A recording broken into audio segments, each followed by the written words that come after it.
भाषा हिंदी है, मेरी मातृभाषा गुजराती है और जन्म से भी गुजराती हूँ। मैं एकदम प्योर गुजराती हूँ। गुजरात में फिर काठियावाड़ का हूँ, जहाँ से सोमनाथ की खुशबू आती है, जहाँ से द्वारकाधीश की महक आती है। इस धरा पर रहता हूँ जहाँ जलाराम बापा की ध्वजा फरकती है, जहाँ कष्टभंजन हनुमान जी विराजते हैं, जहाँ सत देवीदास अमर देवीदास विराजते हैं, जहाँ सताधार की नगारा की आवाज गूंजाती है। इस धरती से आया हूँ और आपके समक्ष, और जहाँ गिरनार की खुशबू आती है, जहाँ महात्माओं की तपस्या की एक महक उठती है, ऐसे सौराष्ट्र की धरा, सौराष्ट्र में काठियावाड़ की धरा, गुजरात की महक आज पूरे विश्व में फैल रही है और गुजरात की महक आज भारत देश का सुकान भी संभाल रही है। ये हमारा गुजरात है। इसलिए आपके समक्ष थोड़ा थोड़ा गुजराती और ज़्यादातर मैं हिंदी में कथा कहने का प्रयास करूंगा। क्यों? क्योंकि एक पीछे चलता है लेकिन सबसे आगे रहता है।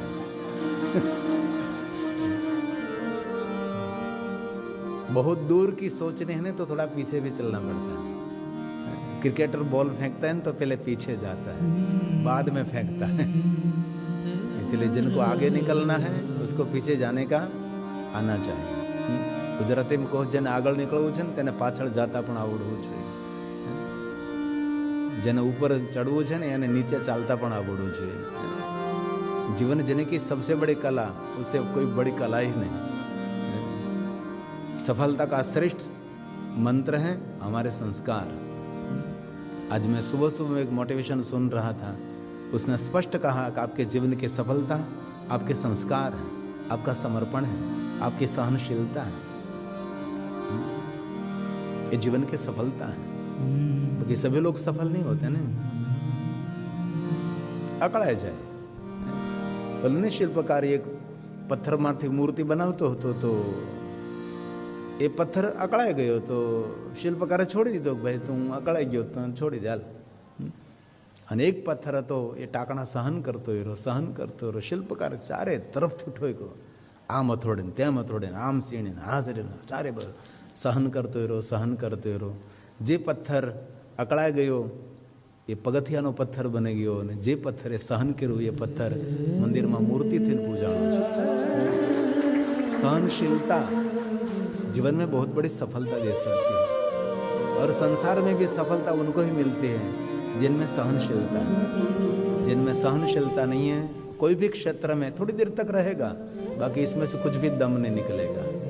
गुजराती में कहूँ तो શેરડીનો હાંઠો દેખાય છે પણ રસ વગરનો છે। શેરડી દેખાય છે। जीवन में सफल होने के लिए बहुत कुछ छोड़ना पड़ता है, बहुत कुछ अर्जित करने के लिए बहुत कुछ भूलना भी पड़ता है, तब सब कुछ हो सकता है। इसलिए शिव महापड़ा ग्रंथ के प्रारंभ में 5 श्लोक, ये प्रश्नार्थ हैं। हम क्या सुनना चाहते हैं, हम सब क्यों बैठे हैं, हमारे जीवन का मूल्यवान समय हम दे रहे हैं, क्यों दे रहे हैं, उसका तो कोई प्रश्न होना चाहिए ना। तो प्रथम श्लोक है, एक श्लोक महादेव की पूजा है, एक श्लोक शंकर भगवान की वंदना है, और एक श्लोक इस लोक को पावन करते हैं और परलोक को धन्य करते हैं। एक श्लोक भगवान शंकर जी के लिए पुष्प है। इसलिए आपके समक्ष में श्लोकात्मक, सूत्रात्मक और सुंदरता से भरपूर महादेव की कथा कहने का प्रयास करूंगा। तो प्रथम श्लोक से प्रारंभ करता हूं। ये श्लोक वक्ता के मुख से नहीं, कथा सुनने वाले श्रोताओं के मुख से प्रकट हुआ है।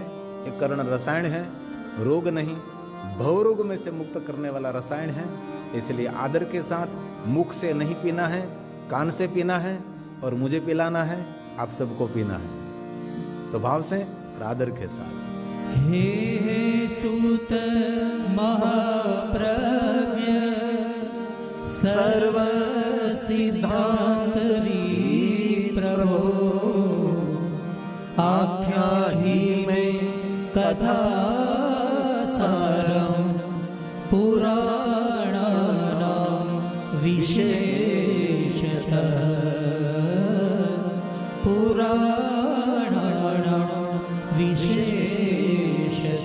विशेष करके पुराणों में जो कहा है वो कहने का प्रयास करें।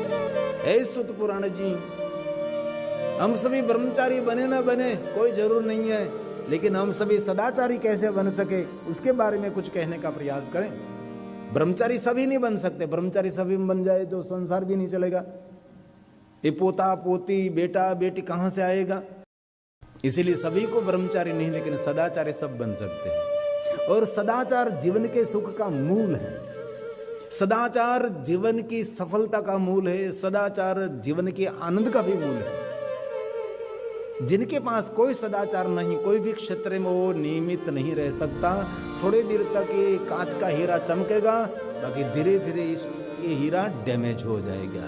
सदाचार आपको दूर की यात्रा करा सकता है। इसलिए शिव महापुराण ग्रंथ में पहली हम सब सदाचार कैसे बन सके, हम सदाचारी कैसे रह सके, ब्रह्मचारी हम कैसे बने, ऐसा कुछ भाव प्रकट नहीं किया। सदाचार, और सदाचारी बनने के बाद हमारी मति भगवान शिव जी के चरणों में ऐसी समर्पित हो कि भगवान को कभी फरियाद, भगवान को कभी कुछ कहने का मन ही ना करे। बस हम सभी को भक्ति नहीं, हम सभी को सदभक्ति चाहिए।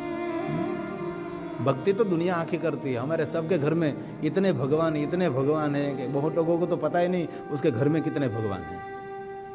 इतना ढेर कर दिया भगवान का। असुबह में घर में मैं गया था तो ये माता जी पूछ रही थी कि इतने भगवान है, ठीक है? मैं कह दो ठीक है, अब ज्यादा नहीं लाना, अब ठीक है। जहां जाएंगे तो भगवान लेता हो, એટલા ભગવાનને ભેગા કર્યા હોય અને પાછા પ્લાસ્ટિક ના હોય, બહુ તડકો પડે તો ઓગળી જાય। प्लास्टिक की कोई भी मूर्ति की पूजा नहीं कर सकते आप, धातु की होनी चाहिए, वो भी ठोस धातु की होनी चाहिए। अंदर से खाली मूर्ति नहीं होनी चाहिए, अंदर से ठोस। उसका पूरा विज्ञान है, किस काष्ठ में से मूर्ति कैसे बनाई चाहिए, किस मुहूर्त में मूर्ति निर्माण करना चाहिए, किस मुहूर्त में मूर्ति की स्थापना करनी चाहिए। ये बहुत बड़ा विज्ञान है। हम तो कुछ भी नहीं जानते, हम तो सब अल्प ज्ञानी हैं। तो भक्ति तो हम सभी करते हैं, लेकिन हमारी भक्ति ऐसे परिवर्तित हो जाए, इस भक्ति में सद्भाव प्रकट हो, भगवान के प्रति हमारा शरणागत भाव प्रकट हो, कुछ मांगने की इच्छा न हो, कभी कोई फरियाद करने की भी इच्छा न रहे। हम सदैव प्रसन्न रहकर भगवान आपका भजन करें।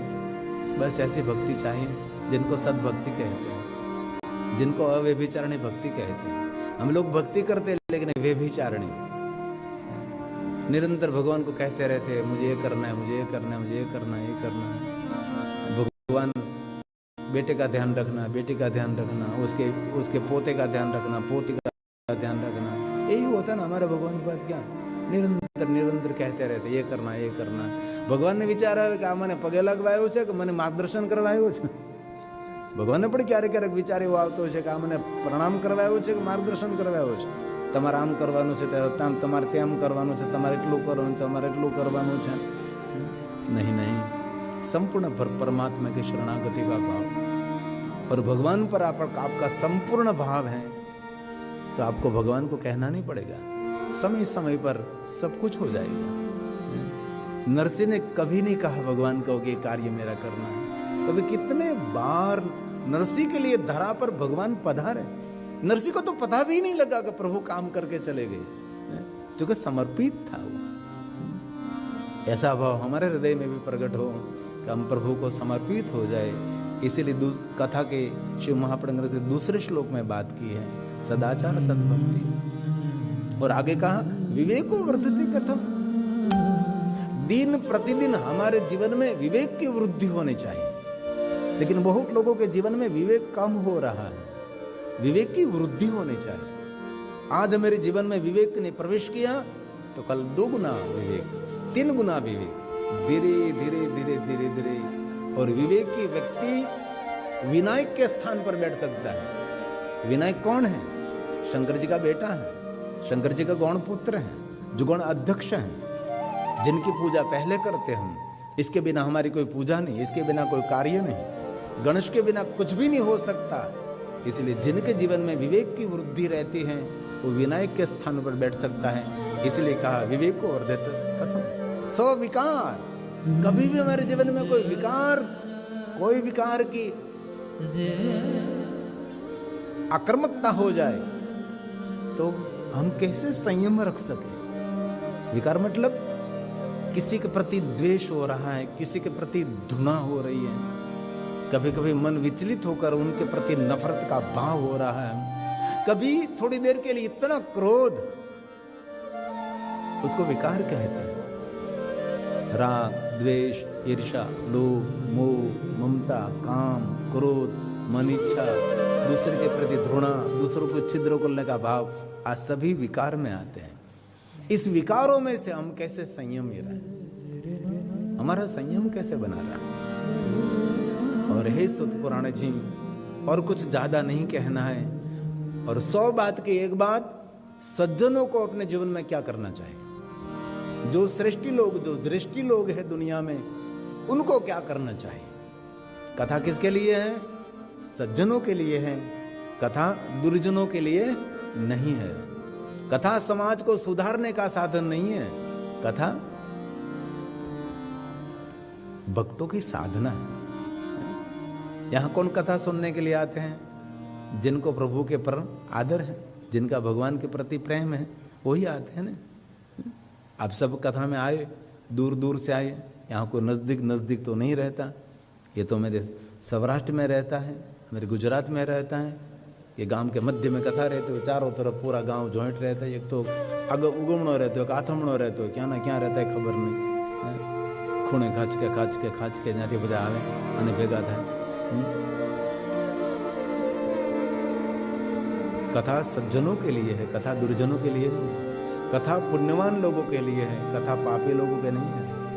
कथा पाप में से मुक्त करे ना करे, लेकिन कथा पुण्य देती है। आप आदर के साथ, भक्ति के साथ कथा का श्रवण करें तो कथा पुण्य देती है। पुण्य का पर्याय क्या है? प्रसन्नता, आनंद, परोपकार का भाव, परमात्मा के प्रति अटूट श्रद्धा, यह है पुण्य। इसलिए दूसरे श्लोक में यह बात की है जो भगवान व्यास जी ने सब कुछ रचना की है। सदाचारस्य सद्भक्ति विवेको वर्धते कथम। हम क्या करें तो मेरे जीवन में दिन प्रतिदिन विवेक की वृद्धि रहे। विवेक कहां से मिलेगा? विवेक कहां से आएगा? सज्जनों के संग से, धर्म ग्रंथों के अध्ययन से, साधु पुरुष के संग में रहने से, श्रेष्ठ पुस्तक के अध्ययन करने से, पुराणों का पाठ करने से और सद्गुरु की कृपा से। विवेक का उद्गम स्थान कहाँ है? तो रामचरितमानस जग प्रसिद्ध है, बिनु सत्संग विवेक न होए। विवेक की वृद्धि कहाँ से होती है? सत्संग से, धर्मशास्त्रों से, धर्म ग्रंथों से, साधु पुरुषों के संग से, महापुरुषों के संग से।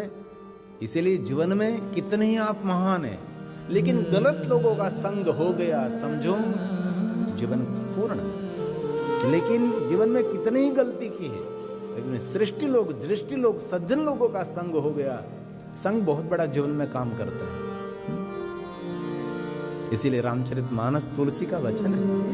विवेक कहां से मिलेगा? बिनु सत्संग विवेक न होई। तुलसी ने स्पष्ट कह दिया कि सत्संग के बिना किसी के जीवन में विवेक की उपलब्धि होती ही नहीं। बहुत बड़े बड़े लोगों को देखा, लेकिन उनके जीवन में अविवेक रहता है। अविवेक व्यक्ति को तल तक पहुंचा देता है, आसमान तक नहीं। इसलिए विवेक जीवन का अमृत है। विवेक हमारे लिए सर मुकुट है। विवेक,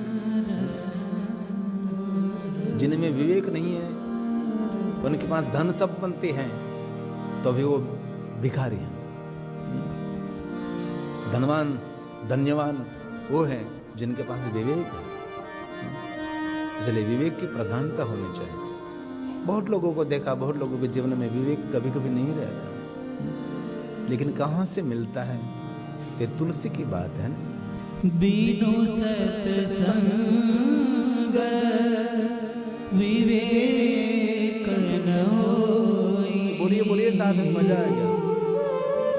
राम कृपा बिनु सुलभ न सो। तुलसी ने बहुत स्पष्ट कह दिया, आप भगवान की कथा श्रवण करते हैं तो उनकी कोई कृपा होगी। ईश्वर के बिना कोई घास का तिनका भी इधर यहां से यहां नहीं हो सकता। आप यहां बैठे हैं, आप कथा में सहयोगी हैं, आप कथा में जजमानशरी हैं, तो जरूर कोई ईश्वर की कृपा है। ईश्वर की कृपा के बिना कुछ भी नहीं हो सकता। सविताबेन ठाकुर भाई पटेल, नीताबेन, दिलीप भाई पटेल, जितपुर ने प्रेरणा दी ना, हमारे सोमनाथ से पधारे जितपुरी बापू ने प्रेरणा दी ना आपको, उसने प्रेरित, सहयोगी बन जाते हैं तो कथा का सरलता हो जाती है। और यहाँ आपके सामने भगवान की कथा गाते रहते हैं। इसलिए बहुत हृदय से आदर करता हूँ आपके परिवार का। बहुत जन्मों का कोई पुण्य रहा होगा कि आपके माध्यम से मुझे शिव महापुराण कथा कहने का अवसर मिलेगा और ये सभी भाइयों बहनों वडीलों को कथा श्रवण करने का अवसर मिलेगा। कृष्णा भजन मंडल, रामकृष्ण भजन मंडल, रामकृष्ण भजन मंडल आदर से कथा श्रवण करते हैं। सुंदर आपने टी शर्ट पहना है, सुंदर नाम भी लिखा है रामकृष्ण भजन मंडल। ज्यादातर तुम्हारा महिला मंडल होता है, यहाँ हमने भाइयों का मंडल देखा, बहुत अच्छा लगा मुझे। ज्यादातर देखो महिला मंडल, महिला मंडल, महिला मंडल, गोपी मंडल, कृष्ण मंडल, वृंदावन मंडल, हमारी रामकृष्ण भजन मंडल। तो कहाँ से विवेक? ये तुलसी का वचन है, कंठस्थ करिए और साथ में बोलिए। बीनु सत्संग विवेक न होई। मेरे बच्चों को भी सत्संगी बनावे। कितना ही पढ़ा लिखा हो, कितना ही कहीं भी ऊंचाई पर जा रहा, लेकिन सत्संग जीवन का अमृत है, जीवन की श्रेष्ठ औषधि है। बहुत सारे माता पिता अपने बच्चों को सत्संगी बनाते हैं। आज मैं एक घर में गया था, बा का नाम तो मुझे याद नहीं रहा, लेकिन उसके बेटे का नाम याद रह गया, चिराग, जिन्हें व्यवस्था की ना। बा का नाम क्या है आपके पास में बैठे थे?